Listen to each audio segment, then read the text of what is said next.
Hi hello ನಮಸ್ತೆ friends, welcome back to my channel. ಎಲ್ಲರೂ ಹೇಗಿದ್ದೀರಾ? ಎಲ್ಲರೂ ಚೆನ್ನಾಗಿದ್ದೀರಾ ಅನ್ಕೊಂಡು ನಾನು ಇವತ್ತು ನನ್ನ ವಿಡಿಯೋನ ಸ್ಟಾರ್ಟ್ ಮಾಡ್ತಾ ಇದ್ದೀನಿ. ನೀವೆಲ್ಲರೂ ಥಂಬ್ನೇಲಲ್ಲಿ ನೋಡೋರ ಪ್ರಕಾರ ಬಟಾಣಿ ಪಲ್ಯನ ಹೇಗೆ ಮಾಡೋದು ಅಂತ ನೋಡೋಣ ಇವತ್ತು. ಇದು ಇವಾಗ ಸೀಸನಲ್ ಆಗಿ ಸಿಗೋದ್ರಿಂದ ತುಂಬ ಚೀಪಾಗಿ ಸಿಗುತ್ತೆ ಮತ್ತು ಇದರಲ್ಲಿ ಒಳ್ಳೆ ಪೋಷಕಾಂಶಗಳಿರೋದ್ರಿಂದ ತುಂಬ ಹೆಲ್ತ್ಗೆ ಒಳ್ಳೆಯದು. ಅದಕ್ಕೋಸ್ಕರ ಎಲ್ಲರೂ ಬರೀ ಮಟರ್ ಪನ್ನೀರ್, ಮಟರ್ ಕರಿ ಮಾಡಿ ತಿಂದಿರ್ತೀರ. ಹಾಗೆ ಒಂದು ಮಟರ್ ಅಥವಾ ಬಟಾಣಿ ಪಲ್ಯ ಹೇಗೆ ಮಾಡೋದು ಅಂತ ನಾನು ಇವತ್ತು ತಿಳಿಸ್ಕೊಡ್ತೀನಿ. ಇಲ್ಲಿ ನಾನು ಫ್ರೆಶ್ ಆಗಿರುವಂಥ ಬಟಾಣಿ ತೊಗೊಂಡಿದ್ದೀನಿ. ಅದಕ್ಕೆ ಏನೇನು ಬೇಕು ಅಂತ ನೋಡೋಣ. ಒಂದು ಮೀಡಿಯಂ ಗಾತ್ರದ ಟೊಮೆಟೊ, ಒಂದು ಮೀಡಿಯಂ ಗಾತ್ರದ ಈರುಳ್ಳಿ, ಸ್ವಲ್ಪ ಕೊತ್ತಂಬರಿ, ಕರಿಬೇವು, ಸ್ವಲ್ಪ ಜೀರಿಗೆ, ಸಾಸಿವೆ ಮತ್ತು ಚಿಟಿಕೆ ಇಂಗು ತೊಗೊಂಡಿದ್ದೀನಿ. ಅಡುಗೆಗೆ ಎಣ್ಣೆ ತೊಗೊಂಡಿದ್ದೀನಿ. ಸ್ವಲ್ಪ ಕೊಬ್ಬರಿ ತುರಿ ತೊಗೊಂಡಿದ್ದೀನಿ, ಹಸಿ ಕೊಬ್ಬರಿ ತುರಿ. ಇದು ಆಪ್ಷನಲ್ಲು, ಬೇಕು ಅಂದರೆ ತೊಗೋಬೋದು, ಇಲ್ಲಾಂದರೆ ಬಿಡ್ಬೋದು. ಇಲ್ಲಿ 1 ಟೇಬಲ್ ಸ್ಪೂನ್ ಗರಂ ಮಸಾಲ, ಖಾರದ ಪುಡಿ, ಅರಿಶಿಣ ಮತ್ತು ರುಚಿಗೆ ತಕ್ಕಷ್ಟು ಉಪ್ಪು. ಇಷ್ಟು ಐಟಮು ನಮ್ಮ ಬಟಾಣಿ ಪಲ್ಯ ಮಾಡೋಕ್ಕೆ ಬೇಕಾಗಿರೋಂಥದ್ದು. ಇವಾಗ ಹೇಗೆ ಮಾಡೋದಂತ ನೋಡೋಣ. ಒಂದು ಪಾತ್ರೆನ ಬಿಸಿ ಮಾಡಿಕೊಂಡು ಅದಕ್ಕೆ 2 ರಿಂದ 3 ಟೇಬಲ್ ಸ್ಪೂನ್ ಎಣ್ಣೆನ ಹಾಕೋಬಹುದು. ಇದಕ್ಕೆ ತುಂಬ ಎಣ್ಣೆಯನ್ನು ಹಿಡಿಯಲ್ಲ. ನೀವು ಕಡಿಮೆ ಎಣ್ಣೆ ತಿನ್ನೋರು ಸ್ವಲ್ಪನೇ 1 ಟೀ ಸ್ಪೂನಲ್ಲೇನೂ ಇದು ಮಾಡ್ಕೋಬಹುದು. ಇದರಲ್ಲಿ ಎಣ್ಣೆ ಕಾಯ್ದ ತಕ್ಷಣನೇ ಜೀರಿಗೆ, ಸಾಸಿವೆ ಮತ್ತು ಇಂಗು ಒಟ್ಟಿಗೆ ಸೇರಿಸಿ ಹಾಕೊಂಡಿದ್ದೀನಿ. ಮತ್ತು ಕರಿಬೇವು ಹಾಕೊತಾ ಇದ್ದೀನಿ. ಇದು ತುಂಬ ಸಿಡಿಯುತ್ತೆ, ಹುಷಾರಾಗಿ ದೂರದಿಂದ ಹಾಕಿ. ಆಮೇಲೆ ಈಗ ಈರುಳ್ಳಿ ಹಾಕೊಳ್ಳೋಣ. ಈರುಳ್ಳಿ ಎಣ್ಣೆಯಲ್ಲಿ ತುಂಬ ಚೆನ್ನಾಗಿ ಹಸಿ ವಾಸನೆ ಹೋಗೋತರೆಗೂ ಫ್ರೈ ಮಾಡ್ಕೊಳ್ಳಿ. ಇದರಿಂದಾನೇ ಪಲ್ಯ ತುಂಬ ಟೇಸ್ಟಿಯಾಗಿರುತ್ತೆ. ಈರುಳ್ಳಿ ಅಂದರೆ ಒಂಥರ ಎಲ್ಲ ಪಲ್ಯಗಳ ಮಹಾರಾಜ ಅನ್ಬೋದು. ಇದು ಎಲ್ಲ ಪಲ್ಯಗೂ ಬೇಕೇ ಆಗುತ್ತೆ.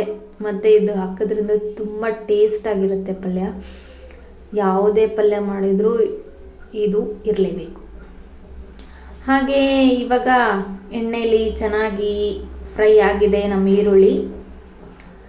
ಇವಾಗ ಇದಕ್ಕೆ ಟೊಮೆಟೊ ಸೇರಿಸ್ಕೊಳ್ಳೋಣ. ನಾನು ಇಲ್ಲಿ ದೊಡ್ಡದು ಅಂದರೆ ಮೀಡಿಯಮ್ಗಿಂತ ಸ್ವಲ್ಪ ದೊಡ್ಡದು ಟೊಮೆಟೊ ಒಂದು ಸಣ್ಣದಾಗಿ ಹೆಚ್ಕೊಂಡಿಟ್ಟು ಹಾಕೊಂಡಿರೋದು. ನಿಮಗೆ ಸ್ವಲ್ಪ ಹುಳಿ ಜಾಸ್ತಿ ಇಷ್ಟ ಅಂದರೆ 2 ನಾಟಿ ಟೊಮೆಟೊನು ಹಾಕೋಬೋದು. ನೋಡ್ಬೋದು ನೀವಿಲ್ಲಿ ಈರುಳ್ಳಿ ಟೊಮೆಟೊ ಕಾಂಬಿನೇಷನ್ ಸೂಪರ್ ಆಗಿದೆ. ಇವಾಗ ಎಲ್ಲ ಎಣ್ಣೆಯಲ್ಲಿ ಹಸಿ ವಾಸನೆ, ಟೊಮೆಟೊದು ನೀರು, ಹಸಿ ವಾಸನೆ ಎಲ್ಲ ಹೋಗುವಷ್ಟು ಬೇಯಿಸ್ಕೊಳ್ಳೋಣ. ಇವಾಗ ಮಸಾಲೆ ಹಾಕೋ ಟೈಮು. ಇಲ್ಲಿ ನಾನು ಮಸಾಲೆ ಖಾರದ ಪುಡಿ ತೊಗೊಂಡಿದ್ದೀನಿ. ನೀವು ಮಸಾಲೆ ಖಾರದ ಪುಡಿ ಇಲ್ಲ ಅಂದರೆ 1 table spoon red chilli powder ತೊಗೋಬೋದು. ಎಲ್ಲ ಮಸಾಲೆ ಹಾಕೊಂಡ್ಮೇಲೆ ಈ ಥರ ಚೆನ್ನಾಗಿ ಮಿಕ್ಸ್ ಮಾಡ್ಕೊಳ್ಳಿ. ಎಣ್ಣೆಲೆ ಎಲ್ಲ ಐಟಮ್ಸು ಮಸಾಲೆ ಪದಾರ್ಥಗಳನ್ನು ಸೇರಿಸೋದ್ರಿಂದ ಅದರ ಫ್ಲೇವರು ಎಣ್ಣೆಲಿ ಬಿಟ್ಕೊಂಡು ಎಣ್ಣೆ ಇಡೀ ಪಲ್ಯ ಅಂಟೋದ್ರಿಂದ ಅದು ಒಂದು ಕಡೆ ಸಾಲ್ಟು, ಒಂದು ಕಡೆ ಖಾರ ಆ ಥರ ಆಗೋದಿಲ್ಲ. ಅದಕ್ಕೆ ಎಲ್ಲ ಐಟಮ್ನ ನಾನು ಎಣ್ಣೆಲೇ ಪ್ರಿಫರ್ ಮಾಡ್ತೀನಿ. ಎಣ್ಣೆಲೆ ಚೆನ್ನಾಗಿ ಬೆಂದಮೇಲೆ ಇವನ್ ಕೊತ್ತಂಬರಿನೂ ಅಷ್ಟೇ. ಕೊತ್ತಂಬರಿ ಎಣ್ಣೆಲಿ ಹಾಕಿದ್ಮೇಲೆ ಅದ್ರ ಫ್ಲೇವರ್ ಬಿಟ್ಕೊಳ್ಳುತ್ತೆ. ಒಬ್ಬೊಬ್ರು ಎಂಡಲ್ಲೂ ಹಾಕ್ಬೋದು, ಬಟ್ ಎಣ್ಣೆಲಿ ಹಾಕಿದ್ರೆ ಸ್ವಲ್ಪ ಫ್ಲೇವರ್ ಚೆನ್ನಾಗಿರುತ್ತೆ ಅಂತ ನನ್ನ ಅನಿಸಿಕೆ. ಇವಾಗ ಹಸಿ ಬಟಾಣಿ ಸೇರಿಸೋ ಟೈಮು. ನೋಡ್ಬೋದು ನೀವು, ಹಸಿ ಬಟಾಣಿ ಚಿಕ್ಕ ಮಕ್ಕಳಿಗಂತೂ ತುಂಬ ಒಳ್ಳೆಯದು. ಅವರು ಹಸಿ ಬಟಾಣಿ ತಿಂದೇ ಇದ್ದಾಗ ಈ ಥರ ಒಂದು ಟ್ರೈ ಮಾಡಿ ನೋಡಿ. ಆಮೇಲೆ ಈ ಮಟರ್ ಪಲ್ಯ ಇದೆ ಅಲ್ಲ, ಇದು ರೊಟ್ಟಿ, ಚಪಾತಿ ಮತ್ತು ಅನ್ನ ಸ್ವಲ್ಪ ನೀರು ಜಾಸ್ತಿ ಹಾಕಿ ಕುದಿಸ್ಕೊಂಡು ಅನ್ನಕ್ಕೆ ಇದನ್ನು ಸರ್ವ್ ಮಾಡಿದರೆ wow, white rice will make magic on this. ನೋಡ್ಬೋದು ನೀವು. ಇವಾಗ ಕೊಬ್ಬರಿ ತುರಿ ಸೇರಿಸ್ತಾ ಇದ್ದೀನಿ. ಈ ಕೊಬ್ಬರಿ ತುರಿ ಇಲ್ಲ ಅಂದರೆ ಕಡಲೆ ಬೀಜದ್ದು ಪುಡಿನೂ ನೀವು ಸೇರಿಸ್ಕೋಬೋದು, ಇಲ್ಲ ಅಂದರೆ ಹಾಗೇನೆ ಬಿಡ್ಬೋದು. ಇದು ಆಪ್ಷನಲ್ಲು, ಸೇರಿಸ್ಕೋಬೋದು, ಇಲ್ಲ ಅಂದರೆ ಪರವಾಗಿಲ್ಲ.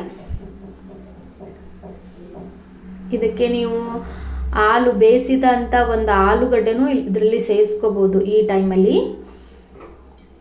ಅದು ತುಂಬ ಚೆನ್ನಾಗಿರುತ್ತೆ. ನೋಡ್ಬೋದು ನೀವು. ಇವಾಗ ನಮ್ಮ ಪಲ್ಯ ರೆಡಿ ಆಗಿದೆ. ನಾನಿವತ್ತು ಈ ಪಲ್ಯನ ಚಪಾತಿ ಜೊತೆ ಸರ್ವ್ ಮಾಡ್ತಾ ಇದ್ದೀನಿ. ಇದು ಸ್ವಲ್ಪ 2 ನಿಮಿಷದಲ್ಲಿ ಕುದಿಯುತ್ತೆ, ಹಸಿ ಬಟಾಣಿ ಆಗಿರೋದ್ರಿಂದ. ಅದಕ್ಕೆ ಸ್ವಲ್ಪ ಅಂದರೆ ಬಟಾಣಿ ಮುಣಗೋವಷ್ಟು ನೀರು ಹಾಕಿ 2 ನಿಮಿಷ ಮುಚ್ಚಳ ಮುಚ್ಚಿ ಬೇಯಿಸ್ಕೊಳ್ಳೋಣ. ಹೀಗೆ ಇವಾಗ ಮುಚ್ಚಳ ಮುಚ್ಚಿ 2 ನಿಮಿಷ ಬೇಯಿಸ್ಕೊಂಡು ನೋಡೋಣ ಹೇಗೆ ಬೆಂದಿದೆ ನಮ್ಮದು ಪಲ್ಯ. ವಾವ್, ಸೂಪರ್ ಆಗಿ ನೋಡ್ಬೋದು ನೀವು. ಮೇಲಿಂದೆಲ್ಲ ಹಸಿ ಎಲ್ಲದು ಹೋಗಿದೆ, ಬೆಂದಿದೆ. ನೀವು ಒಂದ್ಸಲಿ ಟ್ರೈ ಮಾಡಿ. ನೀವು ಆಲ್ ಟೈಮ್ ಫೇವ್ರೆಟ್ ಪಲ್ಯ ಆಗುತ್ತೆ ಅಂತ ನಾನು ಗ್ಯಾರಂಟಿ ಕೊಡ್ತೀನಿ. ನನ್ನ ಹಸ್ಬೆಂಡ್ಗೂ ಇದು ಮುಂಚೆ ಚೆನ್ನಾಗಾಗಲ್ಲ ಅಂತಿದ್ರು. ನಾನು ಒಂದ್ಸಲಿ ಮಾಡಿದ್ಮೇಲೆ ಅವ್ರಿಗೂ ಫೇವ್ರೆಟ್ ಪಲ್ಯ ಆಗಿದೆ. ನೋಡ್ಬೋದು ಒಂದ್ಸಲಿ ಹಿಂಗೆ ಹಿಚ್ಚುಕಿ ನೋಡ್ಬೋದು ನೀವು ಪಲ್ಯ ಕುದ್ದಿದೆ ಅಂತ. ಇಲ್ಲ ಒಂದು ಕಾಳು ತಿಂದು ನೋಡ್ಬೋದು, ನಿಮ್ಗೆ ಗೊತ್ತಾಗುತ್ತೆ ಪಲ್ಯ ಕುದ್ದಿದ್ಯೋನೋ ಇಲ್ವೋ ಅಂತ. ನಾನಿವಾಗ ಇವತ್ತು ಚಪಾತಿ ಜೊತೆ ಸರ್ವ್ ಮಾಡ್ತಿದ್ದೀನಿ ಅಂತ ಹೇಳಿದ್ದೀನಲ್ಲ, ಇವಾಗ ಸರ್ವ್ ಮಾಡಿದ್ದೀನಿ. ನೋಡ್ಬೋದು ನೀವು. ವಿಡಿಯೋ ಇಷ್ಟ ಆದರೆ ಪ್ಲೀಸ್ ಲೈಕ್ ಮಾಡಿ, ಶೇರ್ ಮಾಡಿ, ಪ್ಲೀಸ್ ಸಬ್ಸ್ಕ್ರೈಬ್ ಮಾಡಿ ನನ್ನ ಚಾನಲ್ನ. ಹೀಗೆ ಒಳ್ಳೆ ರೆಸಿಪಿನ ನಿಮ್ಮ ಜೊತೆ ಶೇರ್ ಮಾಡ್ಕೋತೀನಿ ಅಂತ ಹೇಳ್ತೀನಿ. ಪ್ಲೀಸ್ ಸಬ್ಸ್ಕ್ರೈಬ್ ಮಾಡಿ. Thank you friends. ಬಾಯ್.